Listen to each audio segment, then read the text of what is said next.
6 historias reales de terror de trailero que recogieron Carona de noche. La carretera se extendía ante mí como una serpiente negra que se retorcía en la oscuridad, sus escamas brillando bajo la luz intermitente de mis faros. Era una de esas noches donde el silencio pesa más que el ruido del motor, donde cada kilómetro parece más largo que el anterior, y donde la soledad se convierte en una compañía no deseada que susurra cosas que prefieres no escuchar. Llevaba casi 20 años conduciendo estas rutas entre Monterrey y la frontera. Conocía cada curva, cada poblado fantasma, cada gasolinera abandonada que salpicaba el camino como recordatorios de tiempos mejores. Pero esa noche algo era diferente. El aire mismo parecía más denso, como si la oscuridad tuviera peso, como si el mundo se hubiera encogido hasta reducirse solo a mi cabina, mis luces y lo que acechaba más allá de ellas. Primera historia. El hombre del traje mojado. El reloj del tablero marcaba las 3:15 de la madrugada cuando lo vi. Una figura solitaria al costado de la carretera, el brazo extendido en ese gesto universal de quien busca aventón. No debería haberme detenido. Después de 2 décadas en el camino, había aprendido que nada bueno sucede después de las 3 de la mañana en estas carreteras desiertas del norte. Pero algo en esa figura me hizo frenar. Quizás fue la manera en que permanecía completamente inmóvil bajo la lluvia que había comenzado a caer. O tal vez fue esa sensación inexplicable de familiaridad, como si conociera a esa persona de algún lugar perdido en mi memoria. Cuando se acercó al camión, pude verlo mejor bajo la luz del interior de la cabina. Era un hombre de mediana edad. Vestía un traje gris completamente empapado y su cabello oscuro estaba pegado a su frente. Lo extraño era que no llovía con tanta fuerza como para justificar que estuviera tan mojado. Era como si hubiera estado sumergido en agua, como si hubiera salido de un río o de un lago. Sus zapatos dejaban huellas húmedas en el escalón del camión, y cuando se sentó en el asiento del copiloto, un charco comenzó a formarse a sus pies. «Gracias por detenerte», dijo con una voz suave, casi un susurro. No muchos lo harían a esta hora. Asentí sin decir nada, poniendo el camión en marcha nuevamente. El olor a agua estancada llenó la cabina, un aroma pútrido y dulzón que me recordó a los pantanos cerca de donde crecí, donde mi abuelo me llevaba a pescar cuando era niño.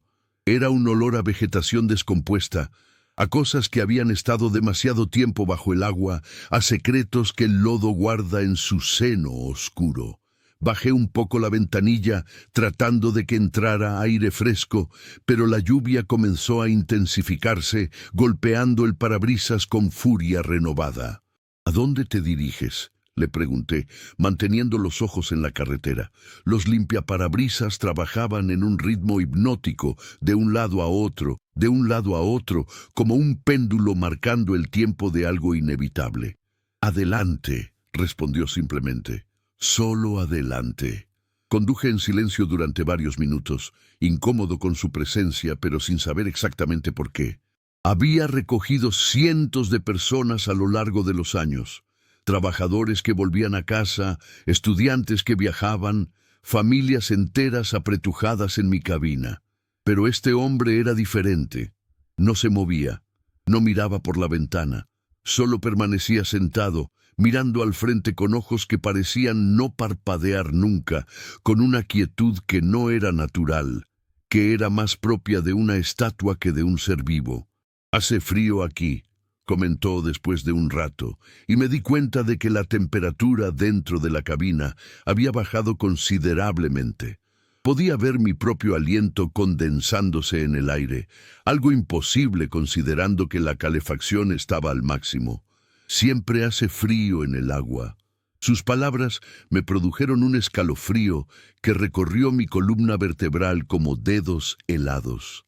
«¿En el agua?», repetí, confundido. «Cuando te hundes», continuó con esa voz monótona, «el agua entra por tu nariz, por tu boca. Al principio luchas, pateas, agitas los brazos tratando de encontrar la superficie, pero el agua es pesada y la oscuridad es completa. No sabes dónde está arriba o abajo. Solo sabes que te estás hundiendo, siempre hundiendo. Miré hacia él, y lo que vi me heló la sangre. Su piel había adquirido un tono grisáceo, casi azulado, como la de alguien que ha estado mucho tiempo sumergido.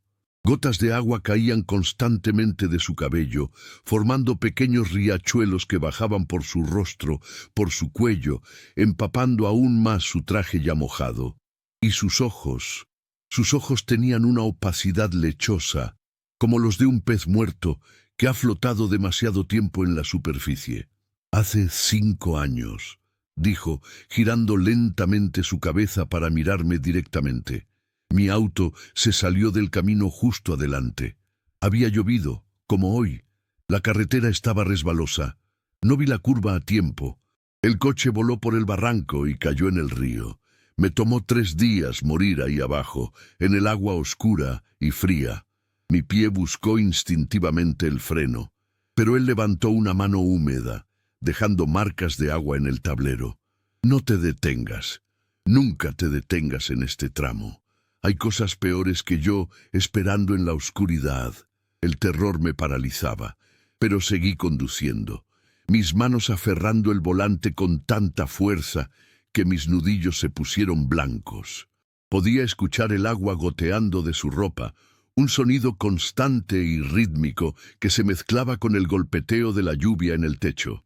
El charco a sus pies se había extendido, y ahora el agua llegaba hasta mis propios zapatos, fría como el hielo, empapando mis calcetines. «¿Por qué me cuentas esto?», logré articular, mi voz temblando de una manera que no podía controlar. «Porque sigues vivo», respondió, «y porque necesitas entender que estas carreteras tienen memoria. Guardan los ecos de todo lo que ha sucedido en ellas, cada accidente, cada muerte, cada grito ahogado en la noche. Algunos de nosotros quedamos atrapados aquí, repitiendo nuestros últimos momentos una y otra vez, buscando un camino de regreso que no existe». De repente señaló hacia adelante. Ahí es donde sucedió. Miré hacia donde apuntaba y vi las marcas de derrape en el asfalto, todavía visibles a pesar del tiempo. Un segmento de la barrera de protección estaba destrozado, y más allá, la oscuridad del barranco esperaba como una boca abierta. Cuando volví mi vista hacia el asiento del copiloto, estaba vacío. Solo quedaba un charco de agua sucia, con pequeñas hojas y lodo del fondo de un río. Y en el parabrisas, escritas con el vaho como si un dedo mojado las hubiera trazado, había 3 palabras que me perseguirían durante años. «No mires atrás». Pero miré, por supuesto que miré. En el espejo retrovisor pude ver una figura parada en medio de la carretera, con el brazo extendido, esperando el siguiente camión que pasara, y supe, con una certeza que me congeló hasta los huesos, que seguiría esperando allí por toda la eternidad, repitiendo su último viaje una y otra vez, buscando algo que nunca podría encontrar. Segunda historia: La niña de blanco. Pasaron 3 semanas antes de que volviera a recoger a alguien en la carretera. La experiencia con el hombre mojado me había marcado de una manera que no podía explicar a nadie sin sonar como un lunático. Pero esa noche, conduciendo por la carretera que conecta Durango con Torreón, vi algo que me hizo olvidar todas mis reservas. Era una niña, no podía tener más de 8 o 9 años, vestida completamente de blanco, parada al costado del camino en medio de la nada. No había casas cerca, no había otros vehículos, solo kilómetros y kilómetros de desierto oscuro que se extendía en todas direcciones. Me detuve de inmediato, el instinto de protección sobreponiéndose al miedo. ¿Qué hacía una niña tan pequeña en un lugar tan desolado a las 2 de la mañana? Bajé del camión y me acerqué a ella. Tenía el cabello largo y negro, y su vestido blanco parecía brillar con luz propia en la oscuridad, como si estuviera iluminado desde dentro. No se movía, no lloraba, solo permanecía ahí con los brazos a los costados, mirando hacia la carretera con una expresión vacía. «¿Estás bien, pequeña?», le pregunté, arrodillándome frente a ella. ¿Dónde están tus papás? Lentamente, muy lentamente, giró su cabeza hacia mí. Sus ojos eran completamente negros, sin blanco, sin iris, solo dos pozos oscuros que parecían absorber la luz. Cuando habló, su voz sonaba extraña, como si varias personas hablaran al mismo tiempo, algunas infantiles, otras ancianas, todas mezclándose en una cacofonía perturbadora. «Estoy esperando», dijo. «Siempre estoy esperando. Papá dijo que volvería, pero nunca lo hizo. Eso fue hace mucho tiempo, tanto tiempo que ya no recuerdo cómo era el sol». Un escalofrío me recorrió. Había algo profundamente equivocado en esta situación, algo que mi mente racional no podía procesar, pero que mi instinto reconocía como peligro. Aún así, no podía dejarla ahí. «Sube al camión», le dije, tratando de mantener la calma. «Te llevaré al pueblo más cercano. Allí podremos encontrar ayuda». Ella sonrió, y fue la sonrisa más triste y perturbadora que había visto jamás. Sus dientes eran demasiado blancos, demasiado perfectos, y había algo en la curvatura de sus labios que no era del todo humano. «¿Me llevarás con papá?», preguntó con esperanza infantil mezclada con algo más oscuro. «Te llevaré a un lugar seguro», respondí, evitando hacer promesas que no podía cumplir. Subió al camión con movimientos extrañamente fluidos, como si flotara más que caminar. Se sentó en el asiento del copiloto, sus pies colgando sin tocar el suelo, sus manos pequeñas y pálidas descansando sobre su regazo. El interior de la cabina se llenó con un olor dulzón y enfermizo, como flores marchitas mezcladas con tierra de cementerio. Arranqué el motor y continué por la carretera, cada vez más consciente de la presencia antinatural a mi lado. «¿Cómo te llamas?», le pregunté, tratando de romper el silencio opresivo. «María», respondió, mirando por la ventana hacia la oscuridad que pasaba velozmente. «Aunque hace tanto tiempo que nadie me llama por mi nombre que a veces olvido cómo suena. Los nombres son importantes, nos mantienen atados a quienes fuimos. Sin ellos somos solo ecos, solo sombras de lo que alguna vez existió». Sus palabras eran demasiado profundas, demasiado filosóficas para una niña de su edad. «¿Cuánto tiempo has estado esperando, María?», pregunté, aunque parte de mí no quería saber la respuesta. «El tiempo es extraño aquí», dijo, y por primera vez giró su cabeza para mirarme directamente con esos ojos sin fin. «A veces siento que fue ayer cuando papá me dejó aquí. Me dijo que esperara, que iba a buscar ayuda porque el coche se había descompuesto. Hacía mucho calor ese día. El sol quemaba. Esperé y esperé, pero nunca volvió. El sol se puso y la oscuridad llegó, y yo seguí esperando. Pasaron días, semanas, meses, o tal vez fueron solo horas. No lo sé. El hambre dolía al principio, pero luego dejó de doler. La sed era peor. Mi garganta se secó tanto que ya no podía tragar. Grité pidiendo ayuda hasta que mi voz se quebró, y entonces dejé de sentir, dejé de ser. Pero seguí esperando, porque eso era lo que papá me había dicho que hiciera. Mis manos temblaban sobre el volante. La historia era horrible, trágica, pero había algo más, algo que no encajaba. «¿Cuándo fue eso exactamente?», pregunté. 1952, respondió simplemente, como si fuera lo más normal del mundo. 73 años. Había estado esperando durante 73 años. Mi mente se negaba a aceptar lo que mis oídos habían escuchado.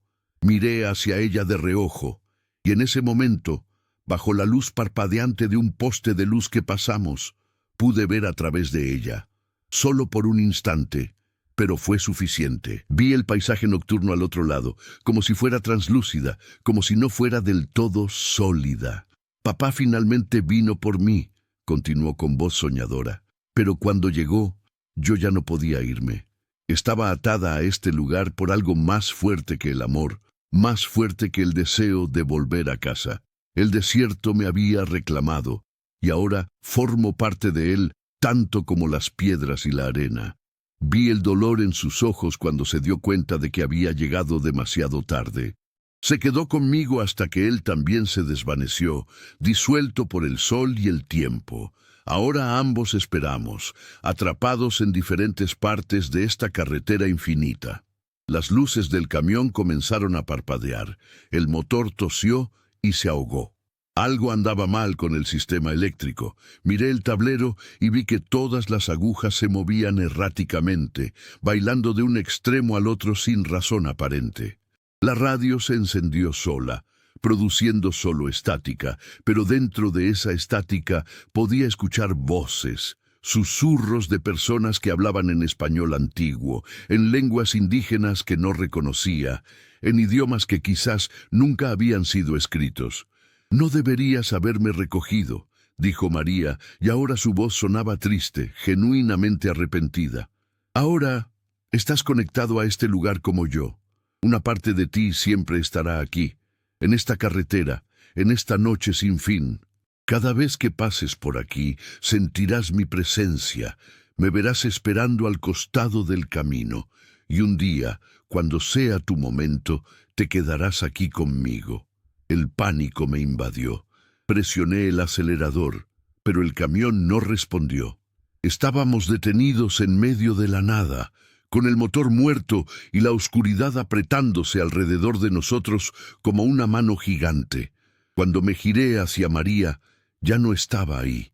El asiento estaba vacío, pero podía ver la pequeña huella de una mano infantil en la ventana empañada, y en el asiento había un pequeño juguete antiguo, un caballito de madera pintado de colores que habían perdido su brillo décadas atrás. El motor volvió a la vida tan repentinamente como se había apagado. Las luces se estabilizaron. El tablero volvió a la normalidad. Pero cuando miré por el espejo retrovisor, la vi parada en medio de la carretera, su vestido blanco brillando en la oscuridad, su mano levantada en un gesto de despedida, o tal vez de advertencia, y aunque pisé el acelerador hasta el fondo, alejándome de allí tan rápido como pude, supe que tenía razón. Una parte de mí se había quedado atrás, atrapada en ese momento, en ese lugar, esperando junto a ella por algo que nunca llegaría. Tercera historia: el autostopista sin rostro. Los meses pasaron, pero las experiencias en la carretera no me dejaban. Comencé a tener pesadillas donde me ahogaba en agua oscura o caminaba por el desierto eterno buscando algo que no podía nombrar. Mi esposa notó el cambio, la manera en que me despertaba gritando en medio de la noche, cómo evitaba hablar sobre mi trabajo, pero no podía contarle la verdad. ¿Cómo le explicas a alguien que las carreteras están vivas, que guardan los ecos de los muertos, que hay cosas esperando en la oscuridad que desafían toda lógica? Era diciembre, y la niebla cubría la carretera entre Saltillo y Monterrey, como un manto espeso y algodonoso. La visibilidad era casi nula. Los faros del camión apenas penetraban unos metros adelante. Conducía despacio, con cuidado, consciente de que en estas condiciones cualquier cosa podía aparecer de la nada. Y apareció. Una figura oscura emergió de la niebla como un fantasma, parada en medio del carril. Frené bruscamente, el camión derrapando ligeramente antes de detenerse. Mi corazón latía con violencia contra mis costillas mientras bajaba del vehículo para asegurarme de que no había atropellado a nadie. La figura seguía ahí, inmóvil, esperando. Era un hombre alto, vestido con ropa de trabajo antigua, jeans desgastados y una camisa de franela. Pero donde debería estar su rostro, solo había una superficie lisa y blanca como un lienzo en blanco, sin rasgos, sin características, sin nada que indicara que había sido humano alguna vez. Debería haber huido en ese momento. Cada instinto en mi cuerpo me gritaba que corriera, que subiera al camión y huyera sin mirar atrás. Pero estaba paralizado, fascinado de una manera horrible, incapaz de apartar la mirada de esa ausencia donde debería haber un rostro. La figura levantó un brazo, el pulgar extendido en el gesto universal de quien busca aventón, Y entonces, sin boca, sin cuerdas vocales, sin nada que pudiera producir sonido, habló. Su voz venía de todas partes y de ninguna, resonando directamente dentro de mi cabeza, vibrando en mis huesos, haciéndose eco en los espacios vacíos de mi cráneo. «Llévame contigo», dijo. «He estado caminando tanto tiempo que olvidé quién era antes de empezar a caminar. Mis piernas están cansadas, pero no puedo detenerme. Si me detengo, desapareceré por completo. Ya casi no queda nada de mí. ¿Puedes verlo? ¿Puedes ver cómo me estoy desvaneciendo?» Y lo veía. Ahora que mis ojos se habían ajustado a la niebla y a la oscuridad, podía ver que su cuerpo era translúcido, que podía distinguir vagamente el pavimento a través de sus piernas, las líneas amarillas de la carretera brillando débilmente a través de su torso. Estaba desvaneciéndose, disolviéndose lentamente en la nada, perdiendo su conexión con el mundo físico pedazo por pedazo. «¿Qué eres?», logré preguntar, mi voz sonando extraña y distante incluso para mis propios oídos. «Era un hombre», respondió, y había una tristeza infinita en esas palabras telepáticas. Tenía nombre, tenía familia, tenía sueños y miedos y esperanzas. Pero eso fue hace tanto tiempo que los detalles se han vuelto borrosos, como una fotografía que ha estado expuesta al sol demasiado tiempo. Recuerdo que había un accidente. Recuerdo que estaba oscuro, como ahora. Recuerdo el dolor, agudo y brillante, atravesándome. Y luego, nada, o quizás todo. Desperté aquí, en esta carretera, sin rostro, sin identidad, sin nada que me conectara con lo que había sido. He estado caminando desde entonces, buscando algo. ¿Qué estoy buscando? Ya no lo sé. Un hogar que ya no existe. Una familia que ha olvidado mi nombre. Un lugar donde finalmente pueda descansar. La niebla se arremolinaba a su alrededor, pasando a través de su cuerpo como si fuera humo. Podía escuchar otros sonidos en la niebla ahora, pasos que se acercaban desde todas direcciones, susurros en idiomas que no entendía, el sonido distante de motores y bocinas y gritos ahogados. La carretera estaba despertando y todas las cosas que habitaban en ella convergían hacia este punto, atraídas por... ¿qué? ¿Por mí? Por este encuentro, por la posibilidad de conexión con el mundo de los vivos. «No puedo llevarte», dije, retrocediendo lentamente hacia mi camión. «No eres real. Esto no está pasando. Es solo la falta de sueño, solo mi imaginación jugando trucos». «¿Y eso hace que sea menos real?», preguntó el hombre sin rostro, acercándose. «El miedo que sientes es real. El frío en tus huesos es real. Los recuerdos que cargarás de esta noche serán reales. La realidad es más flexible de lo que te enseñaron a creer. Hay capas sobre capas, mundos que se superponen, frecuencias diferentes de existencia vibrando en el mismo espacio. A veces, en lugares como este, en momentos como este, esas capas se vuelven delgadas y cosas de un lado pueden atravesar hacia el otro». Se detuvo a solo unos pasos de distancia y pude ver que donde sus pies tocaban el pavimento, pequeñas grietas se formaban, como si su presencia estuviera fracturando la realidad misma. «Te voy a dar algo», dijo, «un regalo y una maldición, como todas las cosas importantes, la capacidad de ver, realmente ver». No solo los fantasmas y los espectros que habitan las carreteras, sino todo lo que se esconde en los márgenes, en las sombras, en los espacios entre un latido y el siguiente. La mayoría de las personas pasan por la vida con los ojos cerrados, felizmente ignorantes de las verdades horribles que se esconden detrás del velo. Pero tú ya has comenzado a ver. Estos encuentros no son coincidencia. Eres un conducto. Un punto de contacto entre mundos, y una vez que abres esa puerta, nunca puedes cerrarla completamente. Extendió una mano sin rostro hacia mí, y vi que sus dedos eran largos y delgados, casi esqueléticos, la piel tan pálida que era casi transparente. No quería tocarlo. Cada fibra de mi ser rechazaba la idea, pero sentí mi propia mano moviéndose independientemente de mi voluntad, alcanzando la suya. Cuando nuestros dedos se tocaron, una descarga eléctrica me recorrió y por un momento vi todo. Vi la carretera como realmente era. No solo asfalto y líneas amarillas, sino un río de energía, de recuerdos, de vidas vividas y perdidas. Vi los miles de accidentes que habían ocurrido a lo largo de los años, cada uno dejando una marca, una cicatriz en el tejido de la realidad. Vi a las personas atrapadas en esos momentos, condenadas a repetir sus últimos segundos una y otra vez. Vi cosas más viejas, más oscuras, cosas que habían estado aquí antes de que la primera carretera fuera construida, antes de que el primer español pusiera pie en estas tierras, antes incluso de que los primeros humanos caminaran por estas llanuras. Cosas que habían esperado pacientemente durante milenios, alimentándose del miedo y del sufrimiento, creciendo más fuertes con cada muerte, cada tragedia, cada momento de desesperación absoluta. Y entonces la visión terminó. Me encontré de rodillas en el pavimento, jadeando, con lágrimas corriendo por mis mejillas.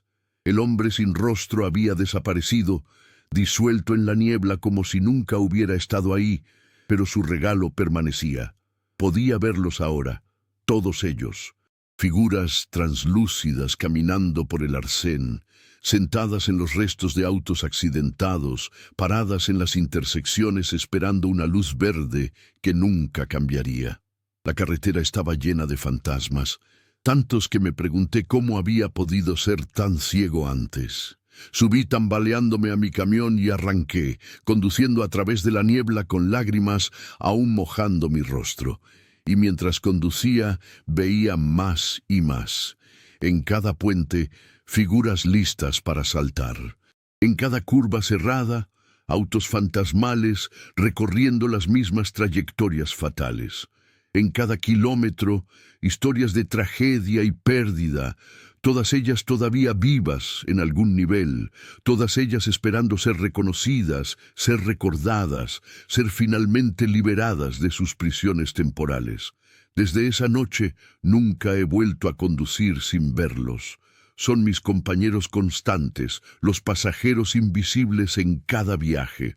Y aunque he aprendido a vivir con esta visión, este conocimiento terrible de lo que realmente acecha en las carreteras nocturnas, hay momentos en que desearía poder volver a ser ciego, poder ver solo el asfalto y las líneas amarillas, poder creer en un mundo donde los muertos permanecen muertos y la oscuridad es solo ausencia de luz. Cuarta historia: la mujer que lloraba sangre. 2 meses después de mi encuentro con el hombre sin rostro, había aprendido a funcionar con mi nueva visión.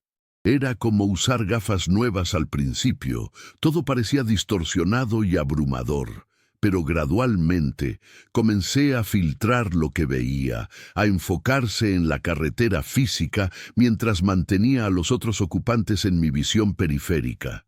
La mayoría de ellos me ignoraban, atrapados en sus propios bucles temporales. Pero algunos, los más conscientes, los que retenían más de su humanidad, me miraban cuando pasaba, sus ojos llenos de súplica o advertencia o simple curiosidad sobre el hombre vivo que podía verlos. Esa noche estaba conduciendo por la carretera a Zacatecas, una ruta que evitaba cuando podía porque había algo en esa región que me ponía nervioso incluso antes de poder ver a los muertos. Las montañas se alzaban a ambos lados como gigantes dormidos, sus siluetas negras recortándose contra un cielo sin estrellas. La radio había dejado de funcionar kilómetros atrás, solo producía estática sin importar qué estación intentara sintonizar. Así que conducía en silencio, acompañado solo por el ronroneo del motor y el ocasional gemido del viento. La vi en un tramo particularmente solitario, donde la carretera se estrechaba y las paredes de roca se acercaban amenazadoramente. Era una mujer joven, No podía tener más de 25 años, vestida con un vestido rojo que alguna vez debió ser hermoso, pero que ahora estaba manchado y rasgado.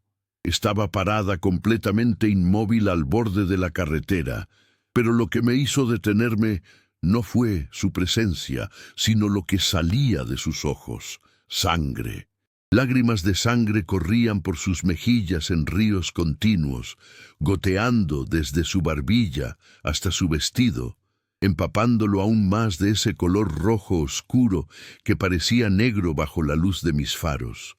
Bajé del camión, hipnotizado por la horrible belleza de la escena, incapaz de apartar la mirada.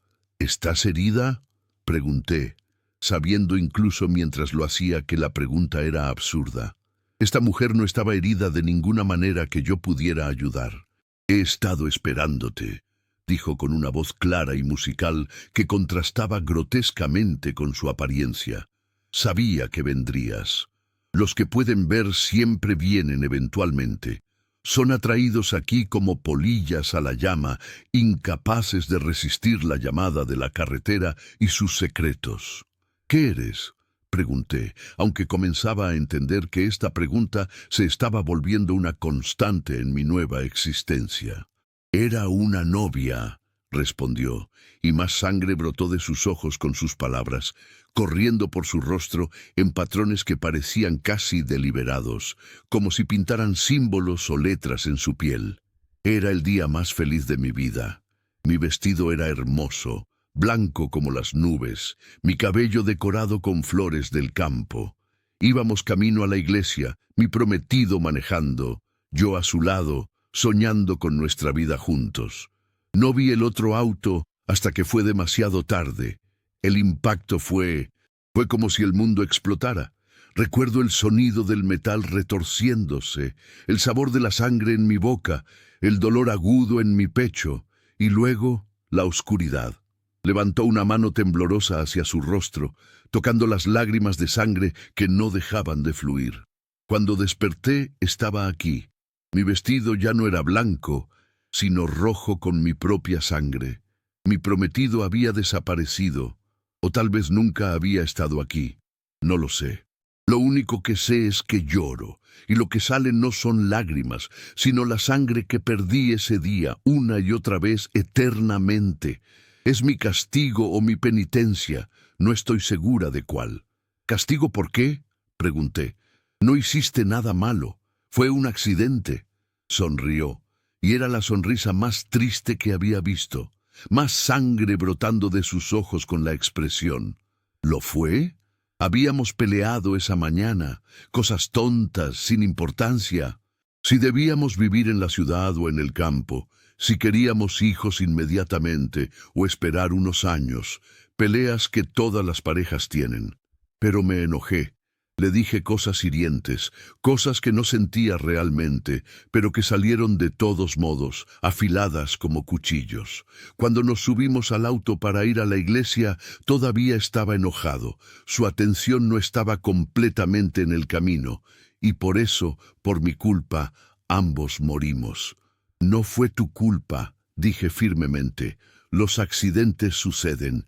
No puedes culparte por el resto de la eternidad por una pelea de pareja». «¿No puedo?», preguntó, y había un tono de desafío en su voz ahora. «Mírame, esto es lo que soy ahora. Una advertencia, un recordatorio de lo que las palabras crueles pueden causar, de cómo un momento de ira puede cambiar todo. He visto a cientos, miles de personas pasar por aquí. Algunas me ven como tú, la mayoría no. Pero todas sienten algo cuando pasan por este lugar. Una sensación de inquietud, una necesidad repentina de disculparse con sus seres queridos, un recordatorio de lo frágil y preciosa que es la vida». Se acercó a mí, y pude oler el hierro de la sangre, dulce y nauseabundo al mismo tiempo. «Tú llevas culpa también», dijo mirándome directamente a los ojos. «Puedo verla en ti, pesada como cadenas. ¿Qué es lo que no puedes perdonarte? ¿Qué error, qué decisión, qué momento de debilidad te persigue en las noches oscuras?» Sus palabras me golpearon como puñetazos, porque tenía razón. Había algo, un recuerdo que había tratado de enterrar durante años. Un accidente 10 años atrás, cuando conducía con sueño y no vi a un perro cruzar la carretera hasta que fue demasiado tarde. El impacto fue menor. El perro huyó cojeando y yo seguí conduciendo. No me detuve para ver si estaba bien, para buscar a su dueño, para hacer lo correcto.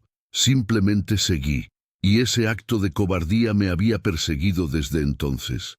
En noches de insomnio, me preguntaba si el perro había sobrevivido, si había encontrado el camino a casa, o si había muerto solo y con dolor en alguna cuneta porque yo había sido demasiado cobarde para enfrentar las consecuencias de mi descuido. «Lo veo en tu rostro», dijo suavemente, una mano manchada de sangre alcanzando para tocar mi mejilla. El arrepentimiento es un peso terrible de llevar. Nos ancla al pasado, nos impide avanzar, pero tampoco podemos simplemente olvidar, porque eso sería traicionar la memoria de aquellos que hemos herido. Es un equilibrio imposible y la mayoría de nosotros nos desmoronamos bajo su peso. Cuando sus dedos tocaron mi piel, sentí algo húmedo y cálido. Cuando apartó su mano, vi que había dejado una marca roja en mi rostro. «Ahora llevas mi marca», dijo, «un recordatorio visible de las marcas invisibles que todos llevamos. Pero también es un regalo. Cada vez que la veas en el espejo, recordarás esta conversación. Recordarás que todos cargamos con culpa, con arrepentimiento, con el peso de nuestras acciones y nuestras inacciones. Y tal vez, solo tal vez, eso te haga un poco más compasivo, un poco más cuidadoso, un poco más consciente del impacto que tienes en el mundo y en las vidas de los demás». Las lágrimas de sangre continuaban fluyendo, formando ahora un charco a sus pies que se extendía lentamente por el pavimento. «Ve ahora», dijo. «Continúa tu viaje, pero lleva esto contigo. El perdón comienza con uno mismo. Si no puedes perdonarte tus propios errores, ¿cómo puedes esperar perdonar a otros? Y sin perdón, solo hay dolor, eternamente repetido, como mi llanto que nunca cesa». Volví a mi camión en un estado de shock, la mano inconscientemente tocando la marca en mi mejilla. Cuando arranqué y comencé a alejarme, la vi en el espejo retrovisor, todavía parada en el mismo lugar, las lágrimas de sangre fluyendo sin fin, y me di cuenta de que ella tenía razón. Había estado castigándome durante una década por un momento de cobardía, permitiendo que ese único error definiera cómo me veía a mí mismo. Tal vez era hora de intentar algo diferente. Tal vez era hora de intentar el perdón, incluso si la persona que necesitaba perdonar era yo mismo. La marca en mi mejilla desapareció al amanecer, pero su lección permaneció.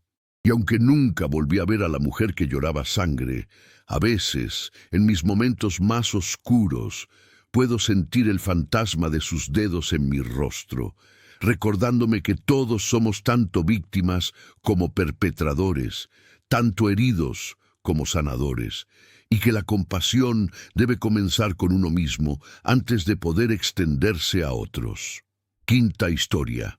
El coleccionista de historias. Comenzaba a entender que había un patrón en estos encuentros. No eran aleatorios, aunque al principio me lo había parecido. Cada entidad, cada fantasma, cada presencia que encontraba en la carretera tenía algo que enseñarme, alguna lección o verdad que necesitaba aprender. Era como si la carretera misma fuera un maestro, y estos encuentros sus lecciones, diseñadas específicamente para mí, para mis miedos, para mis culpas, para las grietas en mi alma que necesitaban ser expuestas y quizás, eventualmente, sanadas. Era una noche de luna llena y la luz plateada bañaba la carretera con un brillo etéreo que hacía que todo pareciera irreal, como si estuviera conduciendo a través de un sueño. La carretera entre San Luis Potosí y Querétaro se extendía ante mí, relativamente vacía a esta hora. Eran casi las 4 de la mañana, esa hora oscura donde la noche aún no ha terminado, pero la mañana aún no ha comenzado. Un tiempo liminal donde las reglas normales parecen no aplicar completamente. Lo vi sentado en el guardarraíl, una figura que era diferente de todos los demás fantasmas que había encontrado. Para empezar, era sólido, completamente opaco, sin la translucidez característica de los muertos. Vestía ropa moderna, jeans y una camisa casual, y sostenía lo que parecía ser un cuaderno viejo de cuero. Cuando pasé, levantó la mano en un gesto de saludo, y sentí una compulsión irresistible de detenerme. «Buenas noches, conductor», dijo con una voz alegre cuando bajé del camión. «O buenos días, dependiendo de cómo veas las cosas. El tiempo es relativo en las horas pequeñas, ¿no crees?» «¿Quién eres?», pregunté, ya cansado de hacer esta pregunta pero sin saber qué más decir.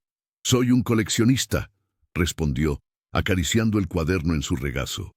«Aunque no del tipo que probablemente estás imaginando. No colecciono monedas o estampillas o artefactos antiguos. Colecciono algo mucho más valioso y efímero. Historias. Específicamente, las historias de aquellos que han sido tocados por la carretera, que han visto más allá del velo, que han experimentado lo inexplicable y viven para contarlo». Se puso de pie con un movimiento fluido, y ahora que estaba más cerca, pude ver que sus ojos tenían un brillo extraño, como si estuvieran iluminados desde dentro. «Tú eres especial», continuó. «No muchas personas pueden ver lo que tú ves. O algunos tienen destellos, momentos fugaces donde atrapan algo en el rabillo del ojo, un movimiento que no debería estar ahí. Pero tú has sido bendecido o maldecido, depende de tu perspectiva, con visión verdadera. Has caminado entre mundos, has tocado y sido tocado por los muertos, y has sobrevivido con tu cordura mayormente intacta. Eso es notable». «¿Qué quieres de mí?», pregunté, desconfiado de este ser que parecía demasiado cómodo, demasiado normal, comparado con los otros con los que me había encontrado. «Tu historia, por supuesto», dijo, abriendo el cuaderno. Las páginas estaban llenas de una escritura apretada, miles de palabras en diferentes idiomas y diferentes estilos de caligrafía. Cada persona que pasa por aquí deja una marca, una huella en el tejido de la realidad. Pero la mayoría de estas marcas son débiles, apenas perceptibles. Las tuyas son diferentes, son brillantes, vívidas, llenas de emoción y significado. Quiero preservarlas, registrarlas, asegurarme de que no se pierdan cuando finalmente pases al otro lado. «No estoy muerto», dije firmemente, «y no planeo estarlo pronto». «Oh, todos tenemos planes», respondió con una sonrisa enigmática. «Pero la carretera tiene sus propios planes, y rara vez coinciden con los nuestros. No te estoy amenazando, solo constato un hecho. Todo aquel que puede ver como tú ves, todo aquel que ha sido marcado por la carretera como tú has sido marcado, eventualmente se convierte en parte de ella. Algunos más pronto, algunos más tarde, pero eventualmente todos llegamos al mismo destino». Se sentó nuevamente en el guardarraíl, palmoteando el espacio a su lado en invitación. Después de un momento de vacilación, me senté también, mirando la carretera iluminada por la luna que se extendía en ambas direcciones hasta desaparecer en el horizonte. Desde esta posición podía ver a los otros, los fantasmas y espíritus que transitaban eternamente este camino, algunos caminando, otros flotando, todos atrapados en sus propias narrativas repetitivas. «Cuéntame», dijo, sacando una pluma estilográfica del bolsillo. «Cuéntame todo lo que has visto, todo lo que has experimentado desde que comenzaste a ver. No dejes nada fuera. Cada detalle es importante, cada emoción, cada pensamiento. Las historias tienen poder, ¿sabes? Son como hechizos, como encantamientos. Una historia bien contada puede cambiar mentes, mover corazones, alterar el curso de vidas. Y las historias de la carretera son las más poderosas de todas, porque hablan de la verdad fundamental que todos enfrentamos. Nuestra mortalidad, nuestra fragilidad, la delgada línea que separa la vida de la muerte. Y así, En las horas antes del amanecer, le conté todo. Le hablé del hombre mojado que había salido del río, de la niña de blanco que había esperado durante 70 años, del hombre sin rostro que me había dado el don terrible de la visión verdadera, de la mujer que lloraba sangre y me había enseñado sobre el perdón. Las palabras fluían de mí como un río, y él escribía furiosamente en su cuaderno, capturando cada detalle con una precisión que parecía imposible. Cuando terminé, estaba exhausto, como si hubiera corrido un maratón. Él cerró el cuaderno con satisfacción, dando palmaditas a la cubierta de cuero. «Excelente», dijo. «Tus experiencias serán preservadas ahora, añadidas al gran archivo de encuentros en la carretera. Tal vez algún día, cuando otros pasen por aquí y comiencen a ver cómo tú ves, leerán tus palabras y encontrarán consuelo en saber que no están solos, que otros han caminado este camino antes que ellos». «¿Quién eres realmente?», pregunté nuevamente, sintiendo que no había obtenido una respuesta real la primera vez. «¿Quién soy?», repitió pensativo. «Esa es una pregunta más profunda de lo que crees. Soy un registrador, un guardián de memorias, un puente entre los que se han ido y los que permanecen.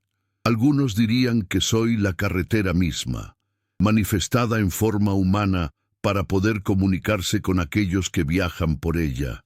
Otros dirían que soy solo otro fantasma, atrapado aquí como todos los demás, pasando la eternidad, recopilando las historias de mis compañeros prisioneros. La verdad probablemente está en algún punto intermedio, pero honestamente, ni siquiera yo estoy seguro en este momento». Se puso de pie, guardando el cuaderno cuidadosamente en un bolsillo interior de su chaqueta. «Un último consejo antes de que sigas tu camino», dijo. «Las historias que has acumulado, las experiencias que has tenido, no son solo tuyas. Son regalos, en cierto sentido, aunque sean regalos terribles. Están destinadas a ser compartidas, a ser contadas. No las guardes solo para ti.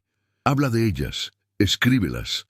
Asegúrate de que otros sepan lo que acecha en las sombras, no para asustarlos, sino para prepararlos, para que cuando llegue su momento de ver, no se sientan completamente perdidos y solos, como probablemente te sentiste tú». «¿Y qué pasa si la gente piensa que estoy loco?», pregunté. «Si no me creen». «Algunos no creerán», admitió, «pero otros sí. Aquellos que han tenido sus propios encuentros, sus propios momentos de ver más allá del velo. Ellos reconocerán la verdad en tus palabras. Y tal vez, solo tal vez, tus historias ayuden a alguien en una noche oscura cuando se sienta solo y asustado, cuando piense que está perdiendo la cordura porque ha visto algo que no debería existir. Tus palabras serán un faro, una luz que dice: no estás solo, otros han estado aquí, otros han visto, y otros han sobrevivido. Y eso, amigo mío, vale más que todo el oro del mundo». Se alejó caminando por el arcén, y lo observé hasta que la distancia y la oscuridad lo tragaron. Cuando volví a mi camión y continué mi viaje, me sentí más ligero de alguna manera, como si compartir mis experiencias hubiera quitado algo del peso que llevaba, y decidí entonces que él tenía razón. Estas historias necesitaban ser contadas, necesitaban ser compartidas. No importaba si la gente me creía o no. Sexta historia. La última parada. Han pasado 6 meses desde mi encuentro con el coleccionista de historias, y he seguido su consejo. He comenzado a contar mis experiencias, primero a otros conductores en los paraderos de camiones, luego a cualquiera que quisiera escuchar. Algunos me miran como si estuviera loco, otros asienten sabiamente, reconociendo verdades que ellos mismos han experimentado, pero nunca han hablado en voz alta. Y unos pocos me buscan específicamente, conductores jóvenes que acaban de comenzar a ver, que necesitan a alguien que les diga que no están perdiendo la cordura, que lo que están experimentando es real. Pero esta noche, mientras conduzco la misma ruta donde todo comenzó, la carretera entre Monterrey y la frontera, tengo la sensación de que mi viaje está llegando a su conclusión. No sé cómo lo sé. Es solo una certeza profunda en mi hueso, como saber que va a llover antes de que caiga la primera gota. La carretera se siente diferente esta noche, más viva, palpitante con una energía que no había sentido antes. Y entonces los veo, todos ellos, esperándome. El hombre mojado está parado al costado de la carretera, agua todavía goteando de su traje. La niña de blanco está sentada en el guardarraíl, su vestido brillando con esa luz interna fantasmal. El hombre sin rostro camina por el arcén, su forma borrosa y cambiante. La mujer que llora sangre está bajo un árbol, lágrimas rojas corriendo por sus mejillas, y el coleccionista de historias está en medio de todos ellos, su cuaderno abierto, su pluma lista. Me detengo, sabiendo que esto es lo que he estado esperando, el verdadero final de mi viaje, o quizás solo el comienzo de uno nuevo. Bajo del camión y camino hacia ellos, y se reúnen a mi alrededor en un círculo. Es hora, dice el hombre mojado. Has aprendido lo que necesitabas aprender, añade la niña de blanco. Has visto lo que necesitabas ver, susurra el hombre sin rostro directamente en mi mente. Y has comenzado a sanar, concluye la mujer que llora sangre. El coleccionista de historias da un paso adelante, cerrando su cuaderno. Tienes una elección ahora, dice. Puedes continuar como has estado, viendo, pero permaneciendo aparte, viviendo entre dos mundos, pero perteneciendo completamente a ninguno. O puedes dar el siguiente paso, convertirte en algo más, un guardián de la carretera, un guía para los perdidos, un protector de los que viajan en la noche. ¿Y qué implicaría eso?, pregunto, aunque creo que ya conozco la respuesta. Significaría abandonar tu vida anterior, explica. Tu familia, tu casa, todo lo que conoces. Te convertirías en parte de la carretera, eternamente viajando, eternamente vigilando.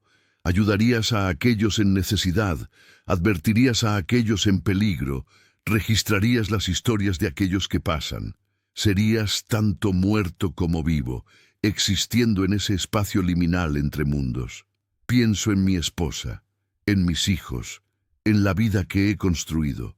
Pienso en las comidas familiares y los cumpleaños y los momentos simples de felicidad doméstica. Pero también pienso en las noches de insomnio, las pesadillas, la manera en que mi don se ha convertido en una carga que hace cada vez más difícil conectar con el mundo normal. Pienso en los conductores jóvenes que me han buscado, desesperados por respuestas, y en cómo podría ayudar a más si me entregara completamente a este camino. ¿Cuánto tiempo tengo para decidir?, pregunto. El tiempo que necesites, responde el coleccionista, pero debes saber que una vez que se hace la elección, no hay vuelta atrás. Es un compromiso eterno, o al menos tan eterno como cualquier cosa en este mundo impermanente. Miro a mi alrededor, a estos seres que han sido mis maestros durante el último año, que me han mostrado verdades terribles y hermosas sobre la naturaleza de la existencia, la muerte y lo que viene después. Y me doy cuenta de que ya he tomado mi decisión. He estado tomándola gradualmente durante todos estos meses, con cada historia contada, con cada conductor ayudado, con cada paso más profundo en este mundo oculto. Lo haré, digo, seré un guardián. Algo cambia en ese momento. El aire parece espesarse, el sonido se vuelve amortiguado y siento mi cuerpo volverse más ligero, menos sustancial. Miro mis manos y veo que puedo ver a través de ellas, solo ligeramente, como los otros. No he muerto, no exactamente, pero tampoco estoy completamente vivo de la manera que estaba antes.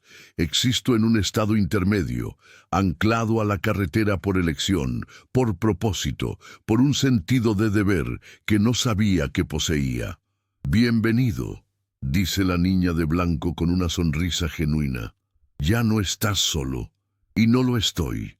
Puedo sentir la presencia de otros como yo ahora, guardianes dispersos a lo largo de miles de kilómetros de carreteras, todos vigilando, todos ayudando, todos registrando las historias infinitas que se desarrollan en estos caminos oscuros.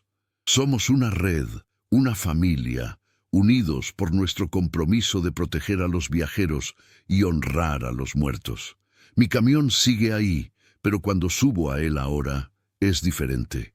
Es tanto real como irreal, existente en múltiples planos al mismo tiempo. Puedo conducirlo como siempre, pero también puedo llevarlo a lugares que no aparecen en ningún mapa, aparecer donde sea necesario, ayudar a aquellos que más lo necesitan. Mientras arranco el motor y comienzo a conducir nuevamente, sé que este es solo el comienzo de una historia mucho más larga. Habrá más encuentros, más lecciones, más almas perdidas que necesitarán guía. Y estaré ahí, en las carreteras oscuras, entre los mundos, un faro para aquellos que se pierden en la noche. Y así terminan estas 6 historias, pero la carretera continúa eternamente, llena de misterios y maravillas y horrores que desafían la comprensión. Si alguna vez te encuentras conduciendo tarde en la noche y ves algo que no puedes explicar, si sientes una presencia en tu vehículo que no debería estar ahí, si escuchas voces en la estática de tu radio, recuerda estas historias. Recuerda que no estás solo, que otros han viajado por estos caminos antes que tú, y que hay guardianes vigilando, listos para ayudar a aquellos que se pierden entre los mundos. Si estas historias resonaron contigo, si has tenido tus propios encuentros en las carreteras nocturnas, me encantaría escucharlos. Comparte tus experiencias en los comentarios. Suscríbete a este canal para más historias de lo inexplicable. Y dime desde qué parte del mundo estás escuchando esto. Las historias tienen poder, y juntos podemos crear un registro de las verdades ocultas que acechan en las sombras de nuestras carreteras. No olvides presionar el botón de me gusta si esta narrativa te mantuvo al borde de tu asiento, y compártela con aquellos que aprecian lo misterioso y lo sobrenatural. Recuerda, la próxima vez que conduzcas de noche y veas una figura solitaria al costado del camino, piénsalo 2 veces antes de pasar de largo. Podría ser alguien que realmente necesita ayuda, o podría ser uno de nosotros, los guardianes, asegurándonos de que llegas seguro a tu destino. Las carreteras nunca duermen, y tampoco lo hacemos nosotros. Hasta la próxima historia, viaja seguro, mantén los ojos abiertos, y recuerda que en las carreteras oscuras, entre la medianoche y el amanecer, la realidad es mucho más flexible de lo que te enseñaron a creer.